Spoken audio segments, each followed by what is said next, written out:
Sevgili arkadaşlar, yeni bir SolidWorks tasarımına hoş geldiniz. Bu dersimizde bir römork tasarımı yapacağız. Gönderiler kısmında tasarım dosyasını sizler için paylaştım. Şöyle hatta ekran görüntüsünü göstereyim sizlere. Römork tasarımının proje dosyasını şöyle açıyorum. Sizlere daha önceden paylaştım. Hani siz indirip kendiniz başınıza yapmaya çalışırsınız. Eğer yapamadığınız noktalarda zaten videoyu izleyerek tamamlayabilirsiniz.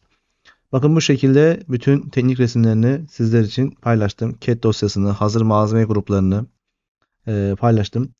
Burada şöyle bir durum var. Profiller komutunu SolidWorks'te yüklemeniz gerekiyor arkadaşlar. Bunu hazır kütüphane videosunda anlatmıştım. Yani bu kütüphane konusunda sorular geliyor. Hani profiller yapamıyoruz falan diyorlar. Burada 50x50 profil SolidWorks'un kendi orijinal sürümünde yok. Siz eklemeniz gerekiyor. Bunu da Toolbox videosu diye bir video var YouTube'da. Benim yine Katalı özel yayınlamıştım. Oradan indirebilirsiniz. Videonun içerisinde link var. Oradan da veya altındaydı herhalde, öyle hatırlıyorum. Oradan indirerek bu kütüphaneye eklemeniz gerekiyor.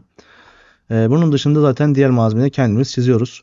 Burada hazır malzeme gruplarımız var. Bakın buradaki mesela fiskiye grubu, işte burada tekerlek grupları ve bidon grubu, bunlar hazır. Zaten biz bir makine tasarım yaparken hazır malzeme gruplarını olabildiğince kullanmaya çalışıyoruz. Tekrardan onu çizmeye çalışmıyoruz. CAD modelimizde varsa, atıyorum bir rulman tasarımı yapacaksak bir yerde, zaten rulmanı biz hazır alacağız. Raf ürün olduğu için bunu eğer CAD dosyasını bulursak çok güzel. Bizim için hızlı bir iş yapmamıza sebebiyet veriyor.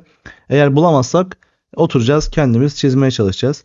Genelde zaten çoğu piyasada müşteriler, yani firmalar ürünlerini satmak için bunları CAD modellerini tarama cihazları tarıyorlar ki daha işlemler hızlı olsun ve satış yapabilelim diye.